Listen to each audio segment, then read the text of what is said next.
दुनिया की सबसे हैरत अंगेज चीजें जिन्हें देखकर वैज्ञानिक पागल हो गए। नंबर 8, यह दुनिया का सबसे बड़ा जहाज का कब्रिस्तान है।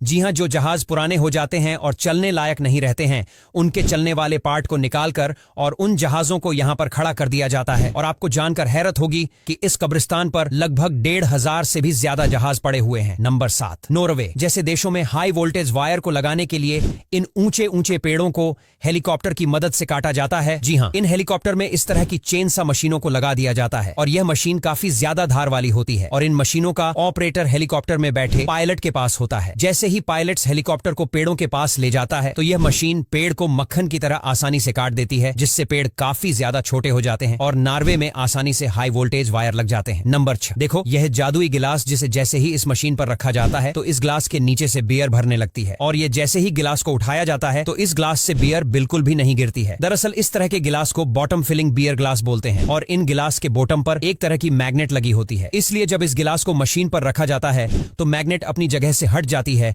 और बियर भरने लगती है और जब गिलास को हटाया जाता है तो मैग्नेट तुरंत अपनी जगह पर आ जाती है, जिससे बियर नहीं गिरती है। नंबर 5, यह मड बाइक रेसिंग दुनिया की सबसे खतरनाक रेस में से एक है। दरअसल इस रेस में यह रेसर बाइक को बहुत ही ज्यादा दलदली इलाकों में चलाते हैं, जिससे कभी कभी इनकी बाइक कीचड़ में फंस भी जाती है। इसके अलावा कभी कभी इन रेसर को काफी ज्यादा चोट भी लग जाती है, क्योंकि जब यह लोग इन बाइक को कीचड़ में दौड़ाते हैं तो इनका बैलेंस बिगड़ जाता है, जिस वजह से इनका एक्सीडेंट वगैरह भी हो जाता है। इसके अलावा यह रेस काफी ज्यादा लंबी होती है, इसीलिए कभी कभी बाइक के पार्ट भी टूटकर इन रेसर के लग जाते हैं, जिससे इन्हें काफी ज्यादा चोट भी लग जाती है। नंबर 4, देखो जैसे ही इस कार को इस रोड के जरिए पुल करके छोड़ा जाता है तो कुछ ही सेकंड में यह कार रॉकेट की स्पीड से दौड़ने लगती है। दरअसल इस रेस को थिएटर कार रेसिंग कहा जाता है। इसमें छोटे इंजन वाली कार को एक वायर के जरिए बांधा जाता है और यह तार इस कार को गोल गोल घूमता है और जैसे ही इस कार को पुल किया जाता है तो उसका इंजन चालू हो जाता है और बीच में खड़ा यह व्यक्ति इसकी स्पीड को बढ़ा देता है और इस वक्त इस कार की स्पीड 390 किलोमीटर प्रति घंटे से भी ज्यादा हो जाती है। नंबर 3, वैज्ञानिकों के द्वारा बनाया गया यह अब तक का दुनिया का सबसे बड़ा प्लेन है, जिसका नाम स्ट्रेटोलॉन्च रॉक है और इस प्लेन को देखने पर ऐसा लगता है कि मानो दो प्लेन को आपस में जोड़ दिया गया हो। लेकिन आपको बता दें, इस प्लान को पावरफुल बनने के लिए इसको इस तरह से डिजाइन किया गया है। इसके अलावा इसमें कई ऐसे सिस्टम लगे हैं जिससे यह प्लेन फायरिंग भी कर पाता है और आपको जानकर हैरानी होगी कि इस प्लेन का साइज एक फुटबॉल के ग्राउंड से भी बड़ा है। नंबर 2, देखो जब अमेरिका में बसंत का मौसम आता है तो अमेरिका की पार्क में रोज रोज पेड़ों से पत्तियां चढ़ने लगती हैं। इसीलिए वहां पर वैज्ञानिकों ने एक लीफ ब्लोअर मशीन का आविष्कार किया है। यह मशीन पेड़ के सारे पत्तों को एक बार में ही झाड़ देती है। उसके बाद इन पत्तों को ट्रक्स वगैरह में लोड कर दिया जाता है और पार्क पूरी तरह से साफ हो जाती है और इस मशीन के द्वारा सफाई का रोज रोज का झंझट खत्म हो जाता है और अब इस मशीन का इस्तेमाल हमारी इंडिया में भी होने लगा है। नंबर 1, आज तक आसमान में उड़ने वाली इस मौत से कोई भी पंछी नहीं बच पाया है। दरअसल इस पंछी का नाम है फैल्कन और यह इस दुनिया का सबसे तेज उड़ने वाला पंछी है। जी हाँ, इसकी स्पीड 390 किलोमीटर प्रति घंटा है और यह पंछी इतनी तेज स्पीड से गर्दन पर अटैक करता है और यही वजह है कि इसके अटैक से कोई भी पंछी नहीं बच पाता है। तो दोस्तों, आज के लिए बस इतना ही। अगर वीडियो अच्छा लगा हो तो लाइक और शेयर करना बिल्कुल भी मत भूलिए।